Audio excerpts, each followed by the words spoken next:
be unmuted is to be honest, authentic, and unapologetic with your words. Unmuted means opening up even if you feel like no one's listening. Being able to express yourself no matter what.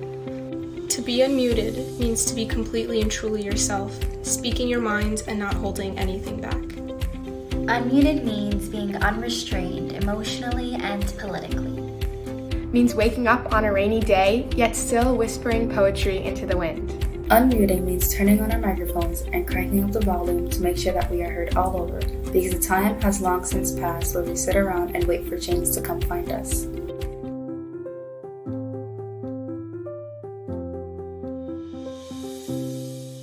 Hey, Kat. Hey, what's up? Nothing much. Where are you? I am in Honoka, Hawaii. I was feeling a little cooped up working from home, and I'm vaccinated. So my friend was like, want to come visit my parents with me? Which is also to say they have like roosters and chickens if there are screaming birds. That's what's happening. Yeah, interesting you said cooped up, next to a chicken coop, So, I am live from Queens. I would be outside, but my stepdad's working on a car. So with that being said, welcome everybody to the kickoff episode of Girls Right Now Live, Unmuted. I'm Amanda, and I'm a Girls Right Now mentee. Unmuted can mean many things to many different people, and I think that's the best part of this. Unmuted is a safe space, a space where we can foster learning and listening communities, where we can share our struggles with our identities and also embrace all the things that make us unique. It is crucial that we hear and listen to one another and always continue to try and push the boundaries in which we are confined to. Unmuted definitely means to show up for yourself, and to show up for your community. And I'm Kat, Amanda's mentor. And I'm thinking about what unmuted means to me in the context of this year as someone who sits at the intersection of differing marginalized identities. Which I guess to me, unmuted means being free to live your truth. It means being able to live without fear. It means being able to be seen for the totality of who you are without the projections placed upon you by other people or by an unjust society. Tonight, Amanda and I have the honor of emceeing for a slate of performers that are breaking the mold, pushing boundaries, and turning up the volume on issues that matter to them. We hope you find these extraordinary performances as inspiring, heartbreaking, and powerful as we do. And for more than 23 years, Girls Right Now has been a leader in arts education as a nationally awarded winning nonprofit and the first writing and mentoring organization for girls and gender expansive teens. At our spring performance series, we share multimedia, multi-genre work and honor women authors, artists, and media makers who inspire us and help amplify the voices of the next generation of writers and activists. Tonight, we're thrilled to have Naomi Koster, a Girls Right Now mentor alum and author of What's Mine and Yours, which we actually have here. Joining us is our Agent of Change honoree. Even when everything shut down last year, Girls Right Now did not miss a beat, transforming our programming to virtual, enriching our curriculum with a focus on wellness and racial justice, and expanding our audience to globally to reach more than 75,000 people. We could not have done that without our generous Agent of Change partners, our Girls Right Now Circle, our dedicated board of directors, our phenomenal staff, and all of you, our community and supporters.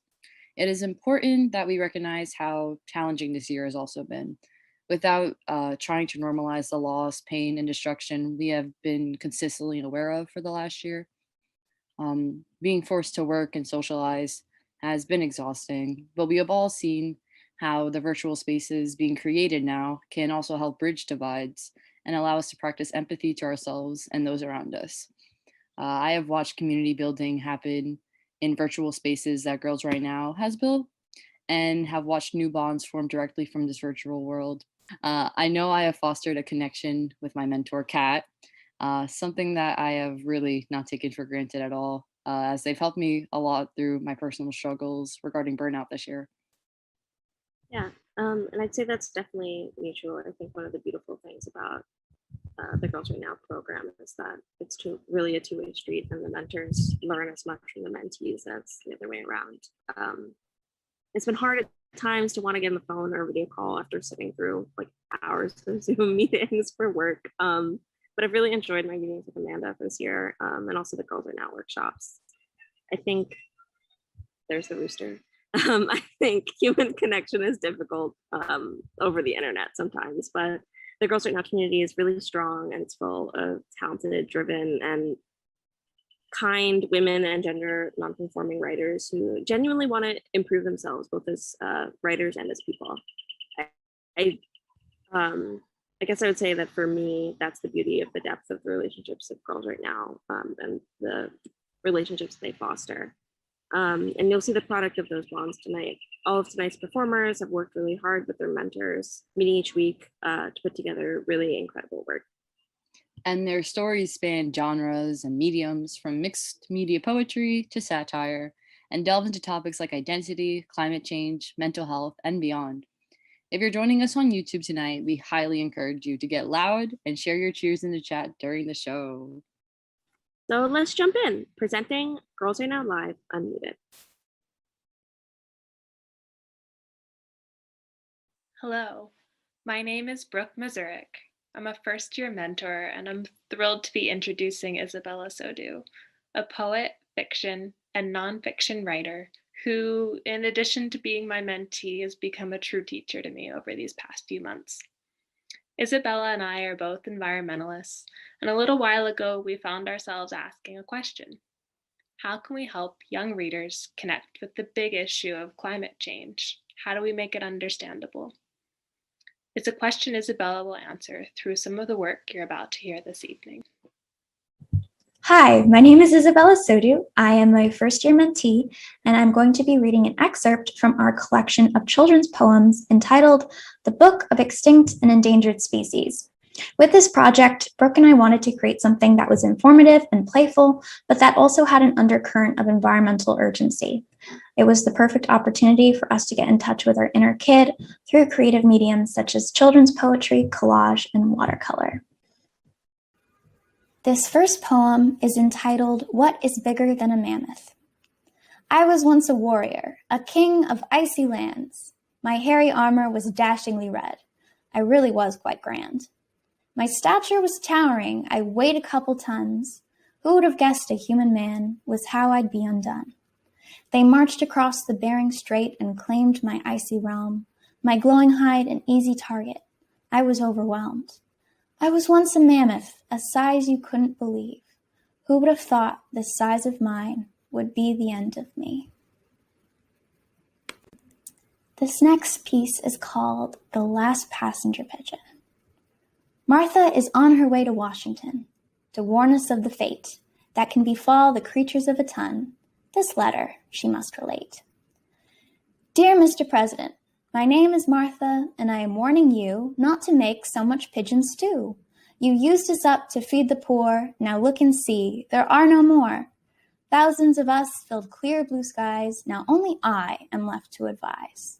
So, Mr. President, it brings me great sorrow to say that here today can be gone tomorrow. Martha. This last poem is called Vulnerable. Why, hello there. I'm Vulnerable the polar bear. I'd love to share my thoughts with you. I hope you'll be here when I'm through. My home is made of ice and snow, but when it's gone, where shall I go? The desert is far too hot. Perhaps the rainforest? Surely not. Where would I find the seals I eat? On grass and leaves I cannot feast. When winter comes, how can I build a hut of snow on rocky hills? Oh, it is hard being a polar bear when your icy home's in disrepair.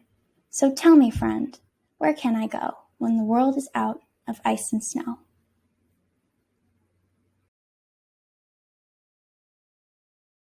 Hi, my name is Priscilla Guo, and this is my mentee, Paramita Talukder.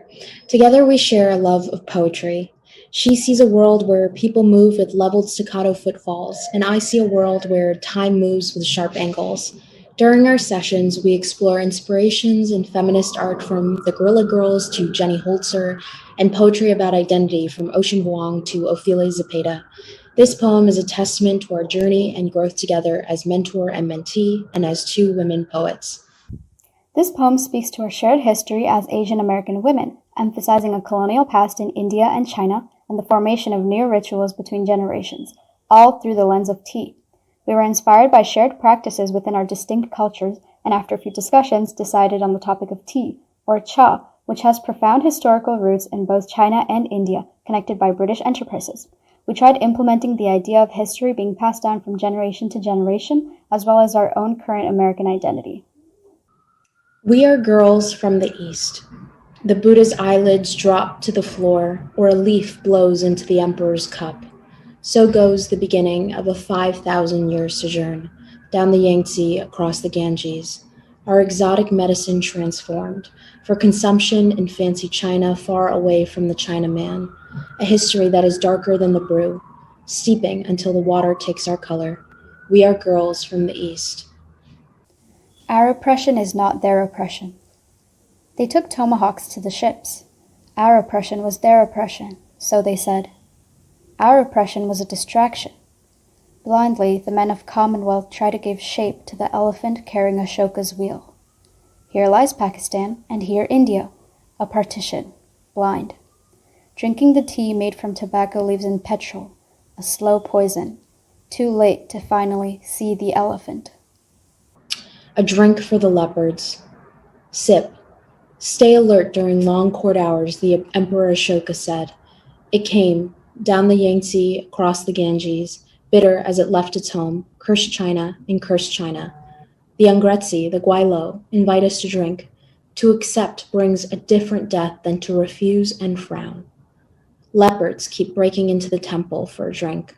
Once in the morning, a soft pearly brown to open the sky, once in the evening when it's absorbed the day's light. We are girls from the East.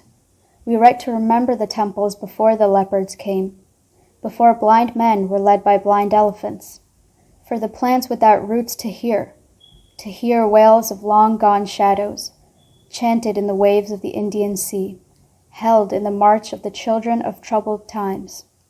Carried on the back of tomorrow's wind is the story of how we regained our independence on foreign soil.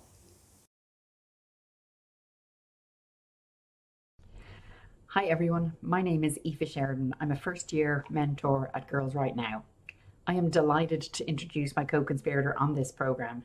She is creative writer, blogger, podcaster, web designer, jewelry maker, lifeguard, and all-round beautiful person, Yasmin Zahedi. I cannot wait for you to hear and see her piece. Over to you, Yasmin. High five. Thanks, Aoife. My name is Yasmin Zahedi, and I am here to introduce the seasons of love for the hopeful romantics. Love, a universal language translated hundreds of ways.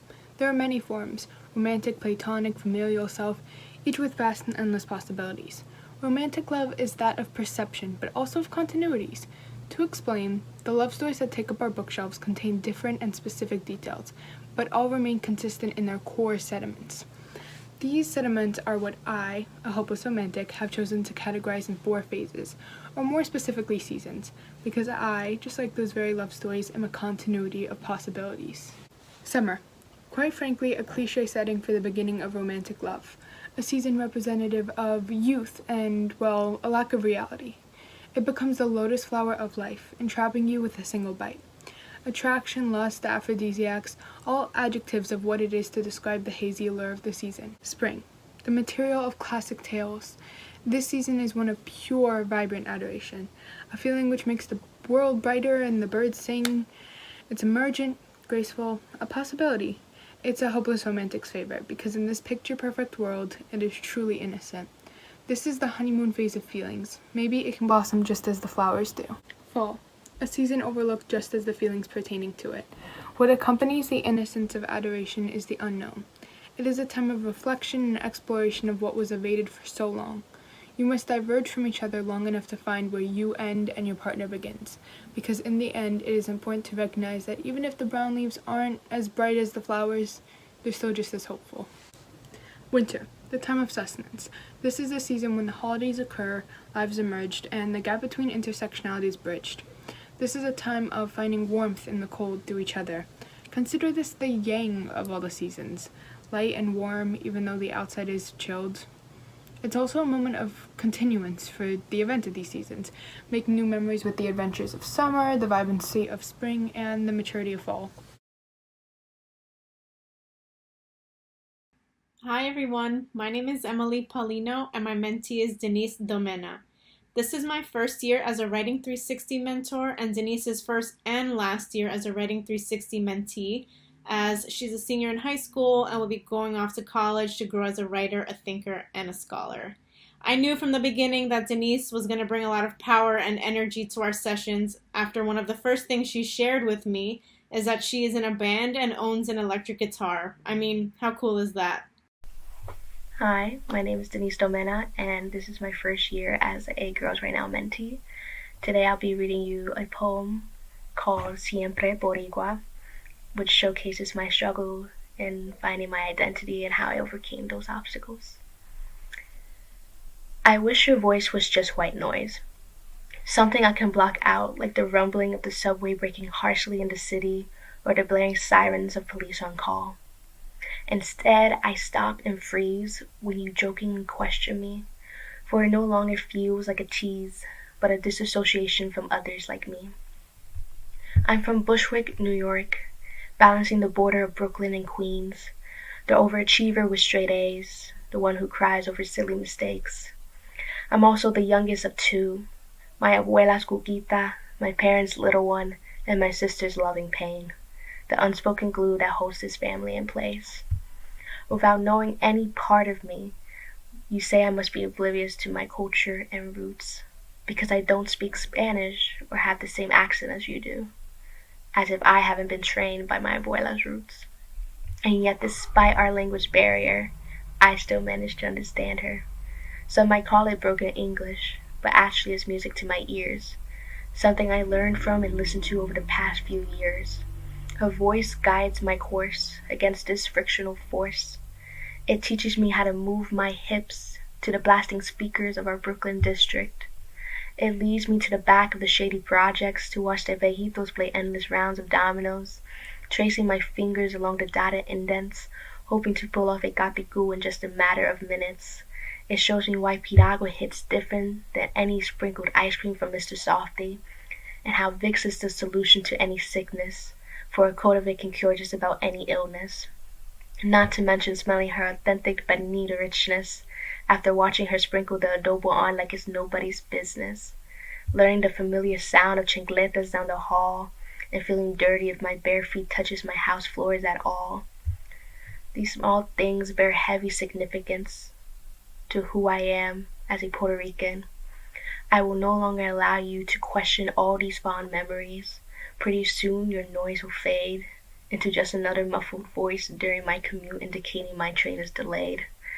Just like with a train conductor, I won't hear you, because my pop indie rock is consuming you, tuning out your opinions that have been blinding you from seeing that I am, and always will be, Boricua. Thank you.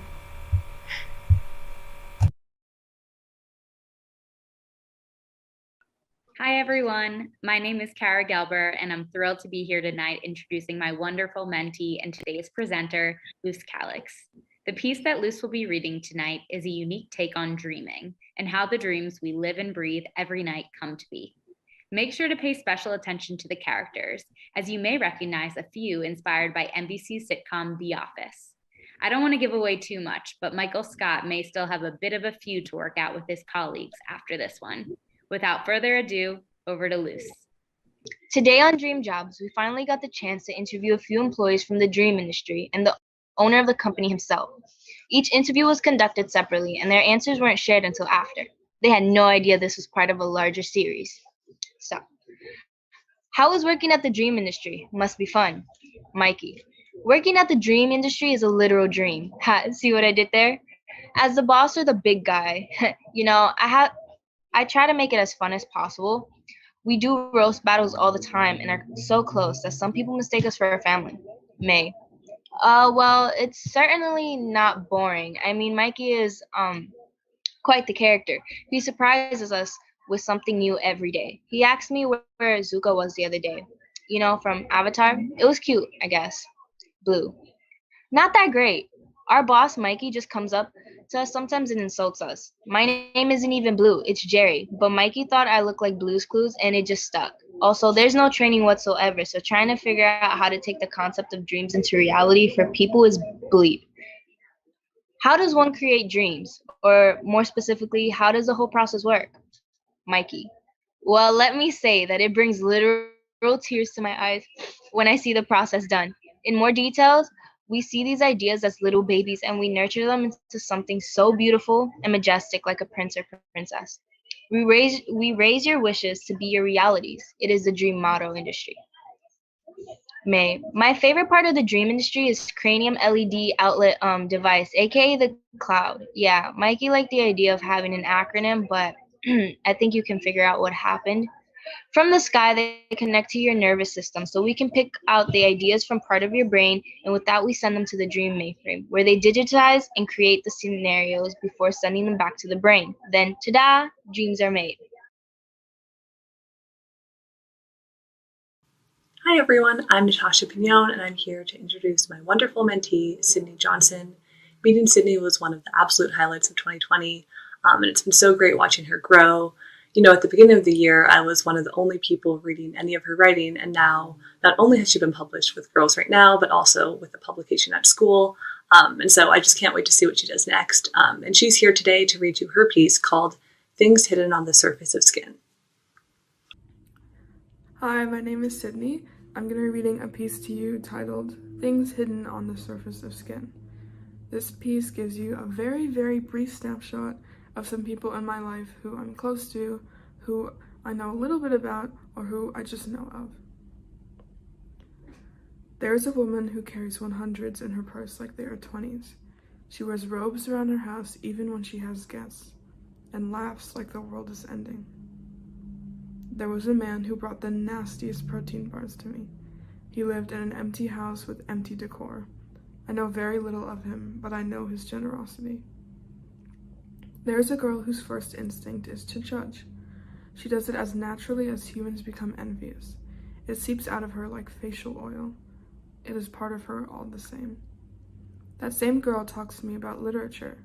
Her face and limbs contort on top of the car seat and marvel. When she is tired, you can see it in the way she walks. It practically seeps out of her. There's a person who thinks long before they speak. It is not a testament to their ego, I think, but instead of their genuity. To answer after thinking can rest between arrogance and sincerity. I can sense no ill intent in their silence. I could be wrong.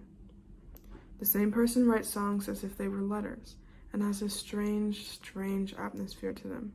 I could not tell you why. They remind me of an awkward conversation when the sun is lowering in the sky and the steam from a childhood tea recipe curls into the air, only seen in the escaping beam of light from the drowning sun. Thank you. Hi, I'm Kim, a first-time mentor and a writer. Hi, I'm Angie, high school senior in Queens, New York. So Angie, you've been doing a lot of work, essays, short stories, and poetry. Yes, and I am going to be reading my poem called Where I Am. Now that's the poem you recorded for a podcast, and I think you actually told me that it was also the first time you heard your voice recorded. Yes, and I think the sound of it was interesting. It was hilarious. So how did this poem come about? I wrote this poem based on my feelings and my comfort space, which is my room at nighttime where I feel I can let myself go. Well, that gives us a little bit of insight into the work, so take it away. Thank you. My poem is called Where I Am. As the cold night breeze knocks on my window, I know it's time. As piano music plays, the noise of the real world begins to be silenced. In my room, here I am. As I lay on my bed, I'm consumed by my thoughts. As my thoughts start to make the darkness around me gloomier, the light of the moon pierces my curtain, the moonlight begging to be seen. As I start to get up from my bed, I start heading towards my window. As I open the window, the cold night breeze embraces me, sticking out my head and inhaling the freshness of the night, skimming the starry night for the moon, the diamond stars being the pearls of the dark night. There she was, the moon wearing a coat made of clouds. As the beauty enchants my glance, I start to let myself fly towards the moon and peacefully sleep on the moon's coat, her light illuminating the darkest part of the world, being the source of my survival. The enchanting beauty of seeing you one more day. The magical notes of the piano dancing with the cold night breeze, hinting me for a dance with the moon in my room, devoted to being one day with the moon, thousands of miles away. In my room, here I am. Thank you for listening. Hi everyone, I'm Jihy and I'm so excited to introduce the brilliant Megan Zhang today. From the moment that we met, I knew she was a kindred spirit. Not only is she an incredibly talented writer, but such a deep thinker as well. We've read and reflected on her childhood writing together, on staying up all night when the world is asleep, and on where writing could take us. Over the last few months, Megan started a newsletter as well, and her unfiltered musings on what we ought to value in society today have already taught me so much. Here's Megan. It's a collaborative memoir of our relationships with our grandmothers. During a discussion, we found that we had both lost our maternal grandmothers in the spring of 10th grade and discovered that our relationships with them mirrored each other's in many ways, especially as daughters of immigrant parents. Over the course of several weeks, we took turns reflecting on questions we never got to ask them. We wrote reactively and introspectively, always reading each other's stanzas before adding the next. Today, we have compiled a collection of our favorite excerpts, a 2-minute cut from a 9-minute piece. I don't remember when I last saw my grandmother. I only remember laughing at her funeral. Not maliciously, of course. I was a jumble of nerves, dressed in a too-thin black cardigan, goosebumps covering my arms and my legs. My hands were cold and clammy, the incense sticks slick with my sweat. After someone is gone, I tend to remember them entirely by their hands. And yours I've always loved the most, Nani, because they remind me of my own. So thin and so fragile, and yet somehow responsible for the weight of so many small, important worlds. Lean, breakable marvels. When we knelt at the altar and bowed, my brother lost his balance. How could I not laugh? Anyone would. A skinny boy in an overlarge navy suit, almost falling on his face at his grandmother's funeral. How hilariously inappropriate. No one cried. Did you know that? Were you watching? What did you think of your own hands, Nani? What did you make with them? Clothes for your 4 girls? Prayers for the boy you lost so many decades ago? I'll never forget my Masi painting your nails when you couldn't use them anymore while lying in that bed. Did you feel like the precious treasure we all wanted to protect?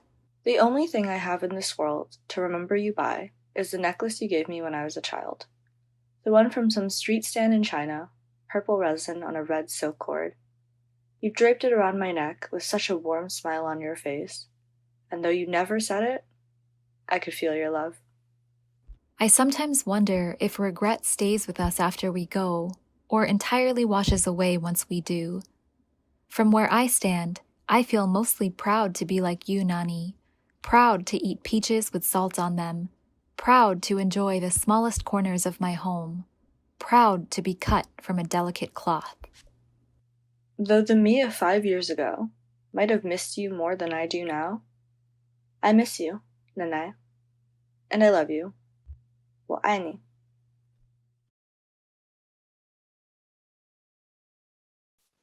Hi, everyone. My name is Cynthia Amoa. I'm a spoken word poet, an educator, and a Girls Right Now mentor. And tonight, I am being joined by my blazing and brilliant mentee, Doha Ahmed. Hi, everyone. We're so excited to be here and perform for you all tonight.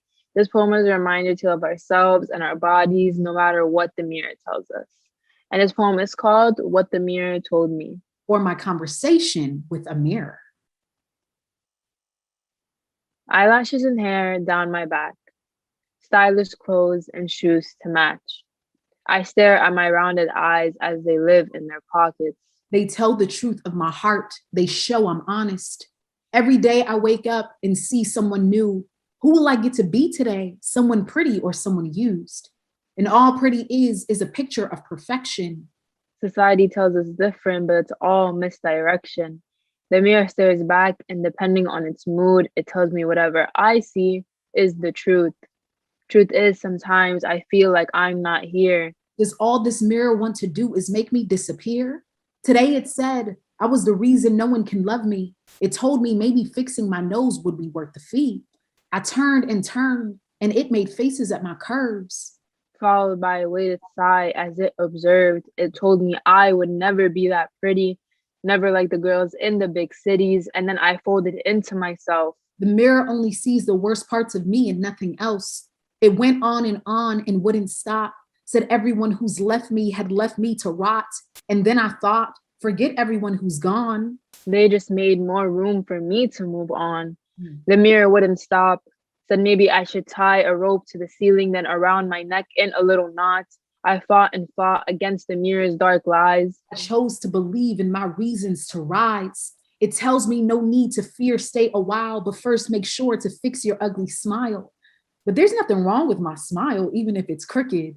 I'm sure somewhere, someone in the world will love it. And no matter how hard I fought, the mirror told me all its thoughts. No matter how fast I ran, I would always get caught. And every day is a reminder to love me more. Yes, the bad days will come, but I swore the mirror wouldn't win anymore. Perhaps it will be kinder to me one day, or my complexion and mood will always look a little gray. For now, I'll choose to focus on the color of the sun. My life isn't over. It's just begun. Thank you. Thank you. Wow, what a powerful piece. The ending line resonated with me a lot, being young in this world that seems like it's crumbling. These pieces that we've been listening to reflect on how we've been trying to find our footing in these places that we're finding ourselves in. Totally. I definitely related to some of the pieces, being mixed Asian American and some of the stuff that's been going on recently. Really powerful work. To transition a little bit, it's now time to give a warm digital welcome to tonight's Agent of Change, Naomi Koster. Naomi Koster is the author of What's Mine and Yours, which I have here, an instant New York Times bestseller, as well as a Read with Jenna and Book of the Month Club pick. Her debut novel, Halsey Street, was a finalist for the 2018 Kirkus Prize for fiction and was called a must-read by People, Essence, Well-Read Black Girl, among others. Naomi's essays have appeared in the New York Times, the Paris Review Daily, The Cut, Catapult, and elsewhere. And in 2020, she was named a National Book Foundation 5 Under 35 honoree. Most importantly, she is a proud Girls Right Now mentor alum. And in line with our theme, we have just one question. How do you unmute yourself in your work and your life?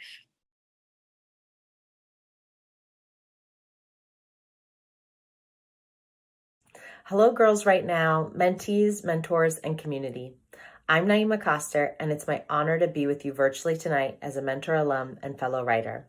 The theme of being unmuted is so personal to me.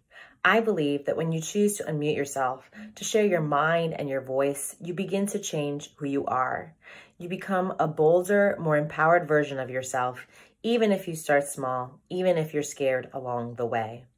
My second novel, What's Mine and Yours, is about two young people who are brought together by the integration of a public high school across lines of race and class in North Carolina. They're Jihy and Noelle, and they find one another in a school production of the Shakespeare play Measure for Measure. Noelle is an opinionated, fierce, half Latina young woman being raised by a headstrong white mother while her Colombian father is in and out of her life. Jihy is a sensitive, anxious young Black man being raised by his determined, steely mother after they both suffer a tragic loss. The book follows Jihy and Noelle in the high school and also over several decades as they grow up and as their families are knotted together. Noelle becomes the stage manager, which allows her to distract herself from the turbulence of her home life and focus on the play, which she hopes will bridge the divide between new and old students. G is cast in an important role, although he's hesitant at first to participate in the play. He's painfully shy, a newcomer, an outsider, and he feels that he's under heavy scrutiny by his white peers. Mostly, he wants to disappear. Despite how afraid he is, despite the fact that his mother wants him to quit the play, and that a band of his classmates try to break his spirit and intimidate him into staying away from Noelle, G performs in the play on opening night. It's a tremendous victory. It doesn't matter how well he acts or if he remembers all his lines. What matters is that he shows up. He goes from being the boy who buried his face in his book when forced to read aloud in English class to a young man who stands on stage, shares his voice and himself. G is transformed by becoming unmuted. His community is better for it, and perhaps more importantly, he is better for it. I believe that our lives are shaped and made by small choices where we stretch our sense of what's possible. Whether that's the choice to read a poem in public, or to tell the truth about our experience in an intimate conversation, or to imagine a fictional universe unlike one we've ever read before. When we go beyond where we thought we could go, our sense of what's possible expands, and our sense of who we are grows and grows.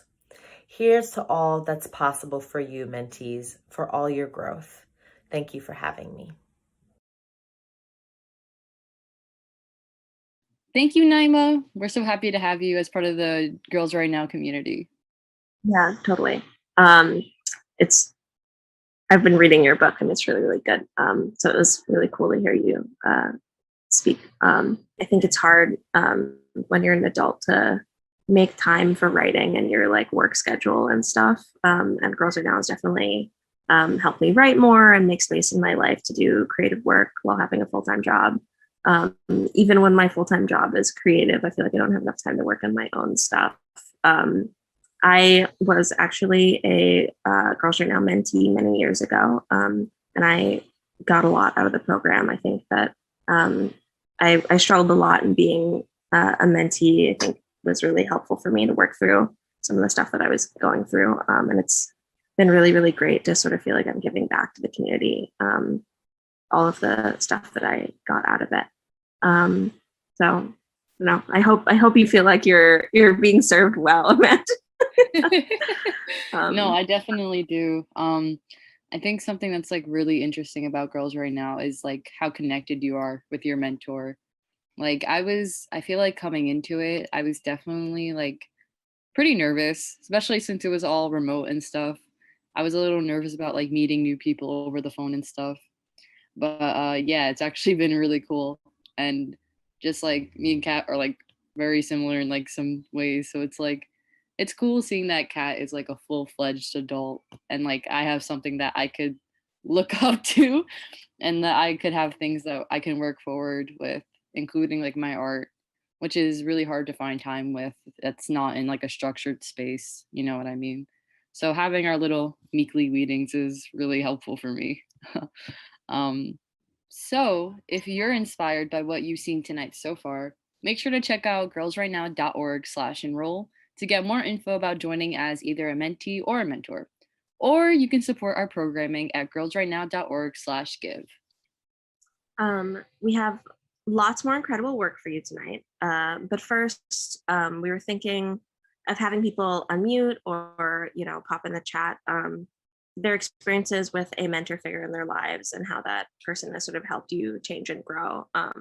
Obviously, Girls Right Now is a really structured community system, which is still really meaningful. I still actually talk to my mentor. We text and get coffee. But I think that a lot of people, especially the kinds of people who are in the Girls Right Now community, have had, that one English teacher who looks out for the kids, or somebody who is not always necessarily an adult. I think I've had older students, for example, who've really looked out to me and shown me the ropes, for example. Just someone who was sort of there for you and helped you through stuff in a sort of like mentor figure way. And as you guys are sharing those, I guess reading them back and forth, we're gonna head into the next block of performances.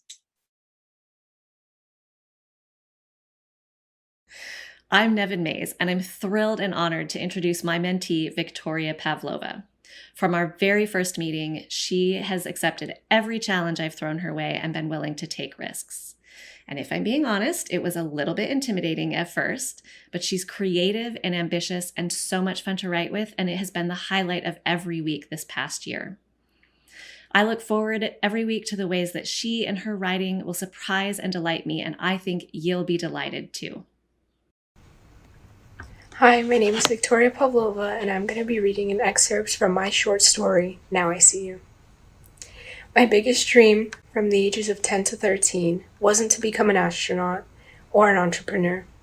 My biggest dream was to be able to see again. John Milton once said, "To be blind is not miserable. Not to bear blindness, that is miserable." Going blind, ironically, was one of the most eye-opening experiences I've ever gone through. At just 9 years old, I had been diagnosed with a sinus mass that was pressing on my visual nerve. Since the problem went undiagnosed for a while, by the age of 10, I lost over 50% of my vision. By Christmas of the next year, I lost my vision entirely. On my 13th birthday, my dream to see came true. Well, partially. I began to see in color. Every time I met someone new or spoke to someone, I saw a color in my mind. My mom and dad were green, which meant that they were good people. My sister was blue, which meant she was happy and joyful. People that I had a bad feeling about, whether it was the way they talked or acted, I saw in red. It became easier for me to get in tune with my surroundings after that, because I had gotten some of my life back. I focused on my other senses, smell, touch, and sound. Although I've been able to wander the halls alone since freshman year, it's difficult to navigate a giant school like mine. But as I made my way through the crowded corridors, which somehow weren't crowding me, I saw the colors of the people as I walked around. It was beautiful, almost like the aurora borealis. If I listened closely, I could hear the many different conversations that filled the halls. The colors stood out, each vibrant, and it was almost as if I could see the people themselves and not just their voices. I was able to recognize the voices of my teachers, classmates, and best friends, the way their voices were different and alike, and phrases they most often used to separate each other. I'm Lucas, the boy who sees in color.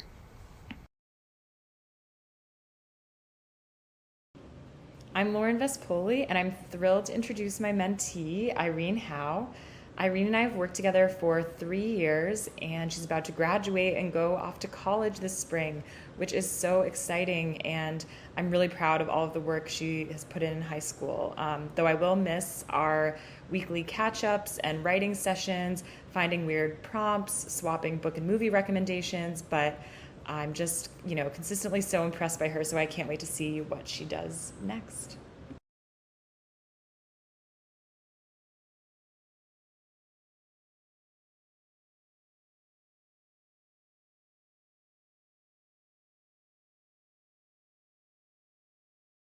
City Oasis.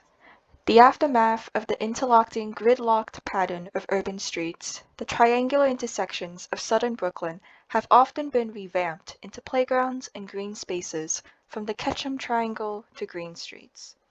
Often they're sandwiched between streets and occasionally span less than a block. Named in commemoration of fallen heroes and figures, these parks carry the legacy and memory of those who came before. Amidst the gray concrete and bustling highways, it's an oasis of grandmas storing breadcrumbs to pigeons, hidden chirping among the bushes, and unoccupied benches too chilly to rest on, but you still do it to admire the autumn leaves. But the hidden in plain sight aspects of these relatively obscure parks comforts me, like that joy of belonging to an exclusive club. Only you know that this place exists, and it's your place to relax. It's the place you can bring someone special to and say, "This is my secret place," and watch the people and cars zoom by. Or perhaps it's a highly romanticized perspective on an architectural accident, but it's a happy accident, and my safe space.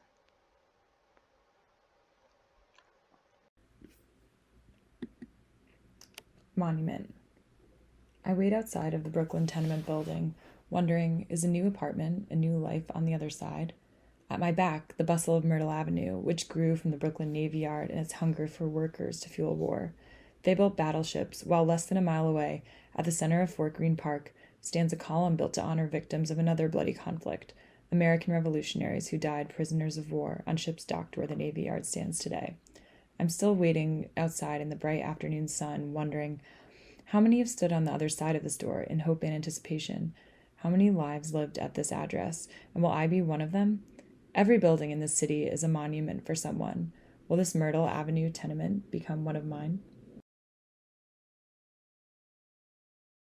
Hi, I'm Sunny, and I'm so honored to introduce my mentee, Anne. In the 2 years we have spent together, I've seen Anne fearlessly delve into subtle topics about identity, gaining confidence as a writer, and the murky path that lies in between.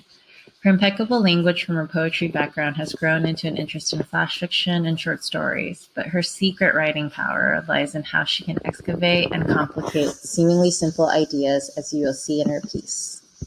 Hello, my name is Anne. I'm a senior at a high school in Manhattan, and today I'll be reading an excerpt from my piece called Twitter Girls.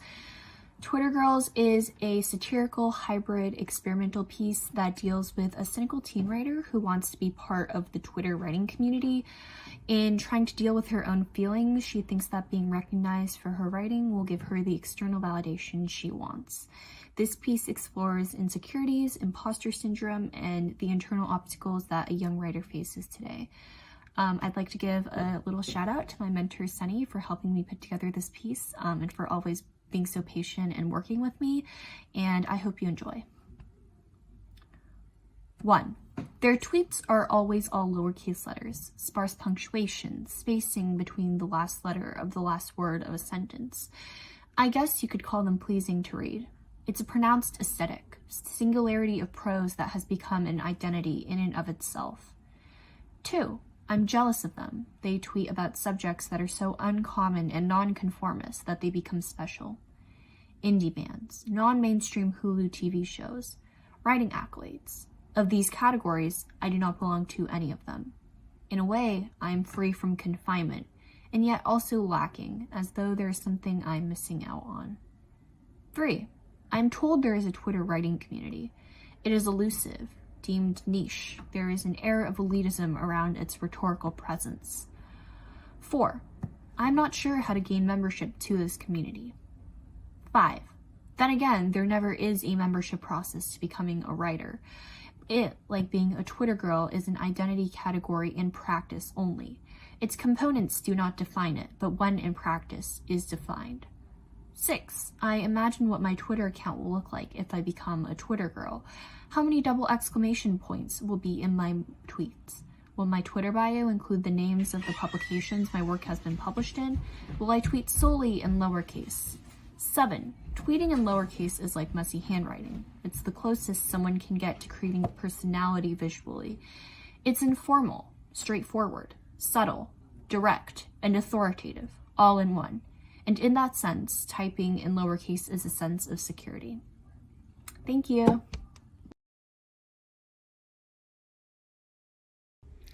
Hi, my name is Lillian Patterson. I'm a Girls Right Now mentor, and I have the great pleasure of introducing my mentee, Lauren Lee. She will be reading her poem, Butterfly, that she wrote last term. It's based on memories of her great-grandmother. I could not be more proud of the work she's done over the past 6 months. So from here, I will hand it over to Lauren. Butterfly, or Wuti, in my great-grandmother's native language, is a poem I wrote to commemorate my great-grandmother who passed away a few years ago. I wrote it thinking about a memory in elementary school where my sister and I were making bead pets at my great-grandmother's house, and we couldn't quite figure out how to make a butterfly.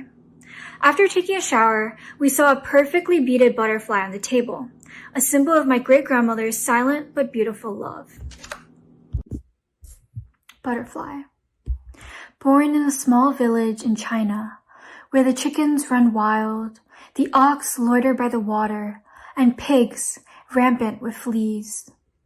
You lived in Taishan, where the houses are made of stone, no doors or running water, and the bathroom shared by everyone. The first in your family to leave and explore the great new world of America. Looking back at it all, did you ever accomplish that American dream? You did accomplish that American dream. That dream of a better life, that dream of happiness. I became that dream. Every life you planted in that great new world. We're thankful for the lives you've gifted. Every opportunity ever given, owed to you forever. Thank you for your butterfly. Has blessed me all this way. I know you're flying by me every time I catch the smell of thread. Hidden in your room, the thump of the machine, every thread with its own smell, the warm aroma of textile fibers that fill the air. The smell of home, the smell of love. Even now, when I walk into your room, I'm sure I feel you flying by. Can you sew for me one more memory before you go away?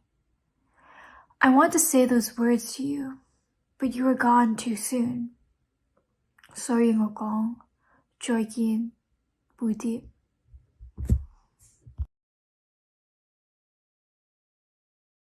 I'm Caroline Ray. I'm an assistant editor at Crown Publishing, and I'm thrilled to introduce my mentee, Winnie Liang, who will be reading a selection from her piece of flash fiction titled Your Hand is Light in Mine. So Winnie's a visual artist, a designer, as well as a writer, and you'll really hear in this piece how good she is at setting an emotional mood on the page and really using color to illuminate a scene. And I've had such a wonderful time getting to know Winnie this year and getting to play with characters and voice and structure, and I can't wait for you all to hear her remarkable story in her own remarkable voice. So without further ado, here's Winnie. Your hand is light in mine. Your fingers are cold. Colder than I remember. You trace a pattern on my skin, skimming the surface, trailing ever so soft. I think that if I try hard enough, I can feel it. It was in April that we began. A yellow-white month, not with the sharpness of gold, but the fragility of plumerias. Fragrant 5-petaled flowers with a custard center and a snow cradle. You picked one off a tree, even though we weren't supposed to go over the fence, and told me it looked like an egg. We twined together with the same ease that its yolk melted into its whites. I am in a place that feels like home, and you are here, so it must be true. You laugh, full of sunshine cheer, and drop your heart into my waiting hands. You wrap your fingers around mine. They're white, cold, but I think they should be orange, warm. Orange, fire. We are changing. Once you were lit with life, you a burning tea candle, cherished, beloved, unwavering in your faith. I a sputtering oil lantern, sending smoke in the sky. You laughed when I said it aloud and called me a romantic. You said it again when I denied it. Now you are colder, smaller. The wind was quiet as it snuffed you out, leaving my fingers to curl around smoke. But it roared as it knocked me over, and I set our city alight. As we watched our home fall, I lost you somewhere in the blaze. It is evening, and you stand at my side. A cloud of spun sugar, trailing threads in a booming rose sky, is the sole witness to our story. You are soft against the gentle sun. On your face is a smile that has been absent since the sunrise pink days of our youth. I tell you this, and you make it brighter. Give me your hand, I say, and you oblige. I think I might say I'm scared, because you soften. And when the rest of me goes black and purple and blue, I follow the glow where my fingers meet yours.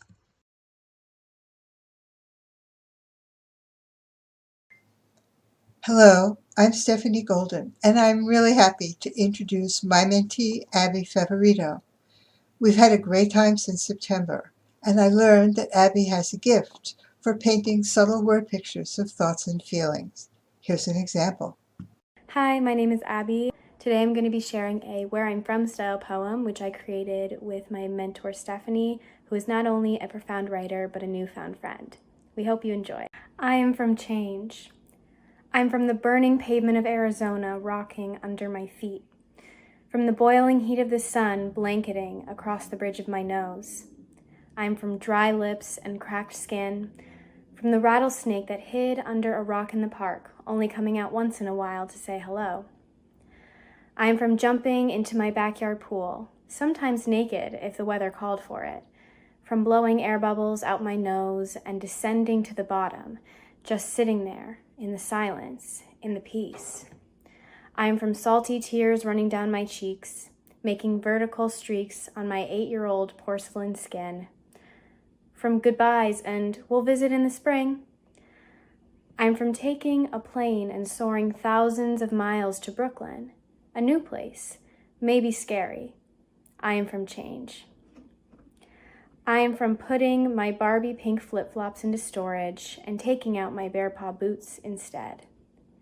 I am from a tight-knit community of hugs and have a nice day, to practically watching the smoke rise from that middle-aged man's head when I accidentally bump him on the sidewalk.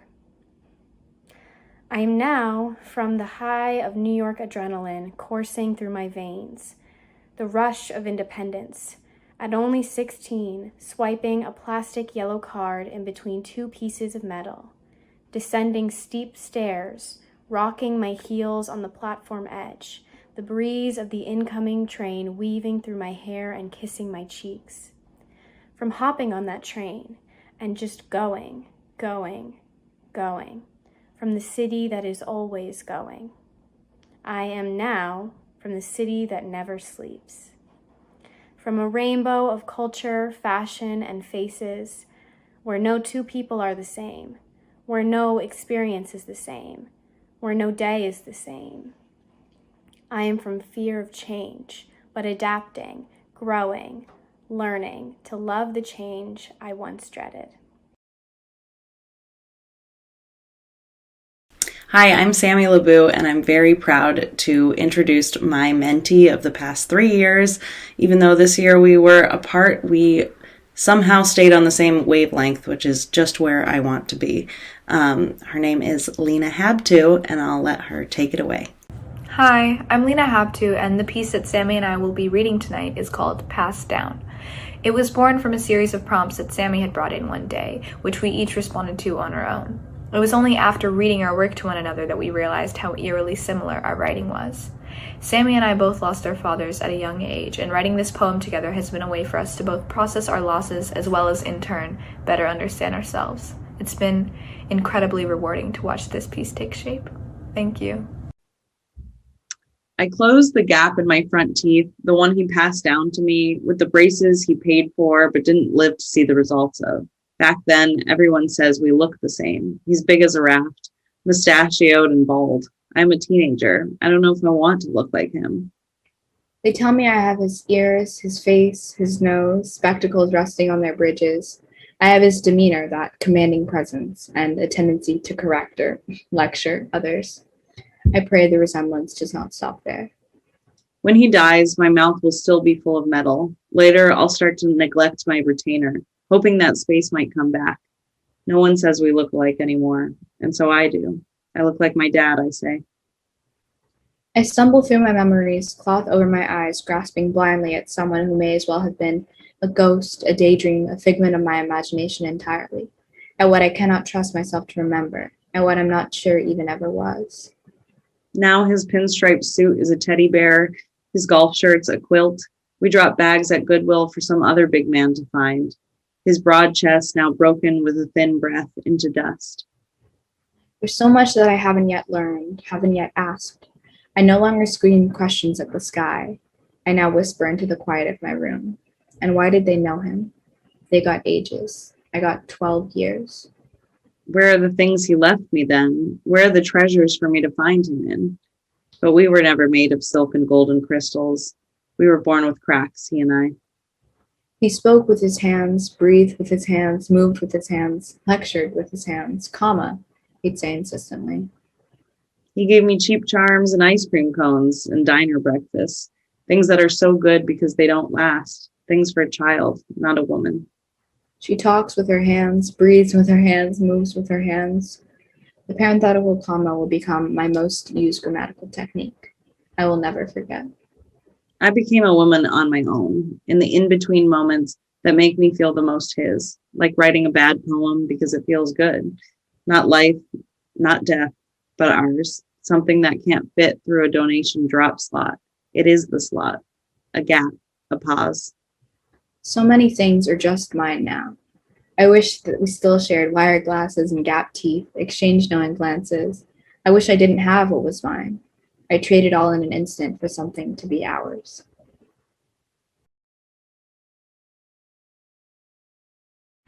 Hi, everyone. I wanted to introduce you to Elaine Ng. Elaine is a junior in high school. Elaine lives in Brooklyn, and in her spare time, Elaine loves getting out for walks in the neighborhood, as you can see from her poem, and baking. Her specialty is making madeleines. Elaine is inquisitive, very hardworking, and extraordinarily dedicated to her family, and an all-around fantastic young woman. So this piece performance, like Anne said, is inspired by an experience in walking around my neighborhood. I took a picture of a bee and I decided, wow, I can't believe creatures like this exist. And this poem is called Bee, and I really enjoyed writing the poem about that experience. Bee. It buzzes around a flower, and I freak out. I start to wonder, what could it do at this hour? It mumbles and bumbles as I start to doubt.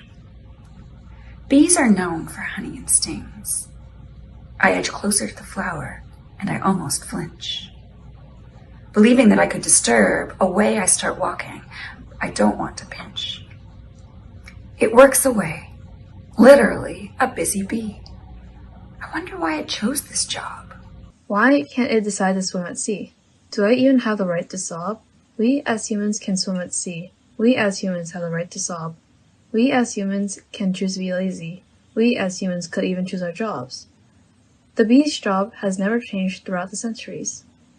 Like any animal as a given role, they won't need to visit any cemetery, and they do not need to do what is told.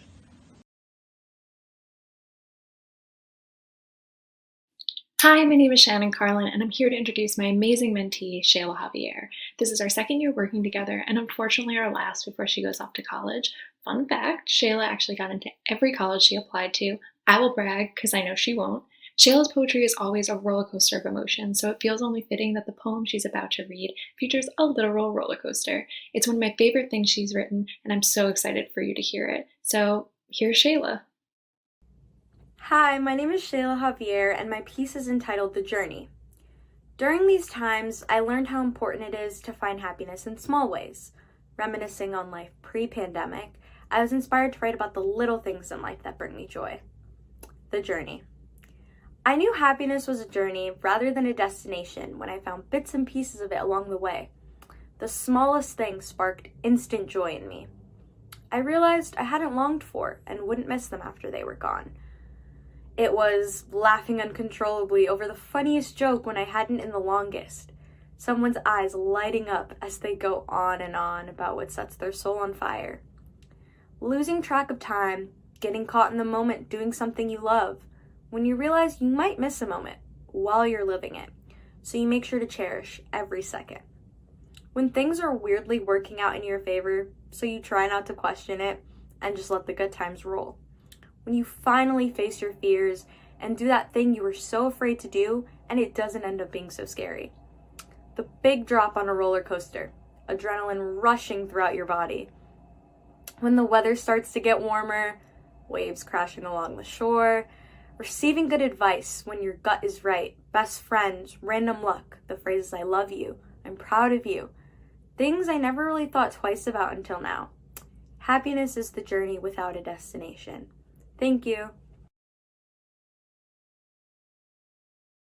Wow, I really loved that one. Gave me warm, fuzzy feelings. Definitely the last line was really great. I feel like a good last line is everything in a piece. Yeah, definitely. It's really interesting and like pretty hopeful how people can still use their work to define what joy means to them, especially in like these super hard times that we're finding ourselves in. And there are also times when it's more important to mute yourself and listen than to speak on things that you might not experience. And as this year has demonstrated, practicing empathy towards those around you is imperative. We're in a fight against systemic oppressions that are deeply rooted and complex, which is why is it important that we never stop having conversations about the lived experience of marginalized and oppressed people. We'd like to invite all of you to join us for a moment of silence to honor the victims and those affected by racial injustice in this country and the COVID-19 pandemic.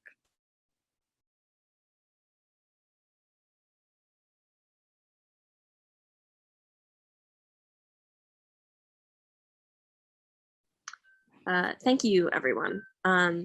Just as there are times to hold silence and listen, there are also times when it's necessary to get loud, be it in the fight for racial justice or showing gratitude for those who put their lives on the line during the pandemic to keep everyone healthy and safe. So if you could please join us in thanking all of our essential workers and all of those who have fought for justice this past year. You can unmute yourselves and clap. Oh, yeah. And to keep the love going, let's hear it for tonight's performers who've been so brave and inspiring. So a round of applause for these really incredible performances. We would also want to thank you, our generous Agent of Change partners, our Girls Right Now Circle, our dedicated board of directors and staff, our talented mentors and mentees, and all of you who joined us tonight. If you'd like to support the incredible work that Girls Right Now does, you can make a donation at girlsrightnow.org/give or join the circle at girlsrightnow.org/circle. And if you'd like to be involved more with the passions of the Girls Right Now community, you can join us soon at our Friday night salon with poet Cristina Olivares, which is next week at the same time, 6 p.m. The next Girls Right Now live performance is on Friday, May 7th, honoring Dr. Joy Harden Bradford, psychologist and founder of Therapy for Black Girls. And our upcoming events are always live on our website, which is girlsrightnow.org. A warm thanks again to our performers for sharing your stories and letting us behind the scenes of the process creating them. So with that being said, good night. Take good care, and we hope to see you all soon. Bye. Bye.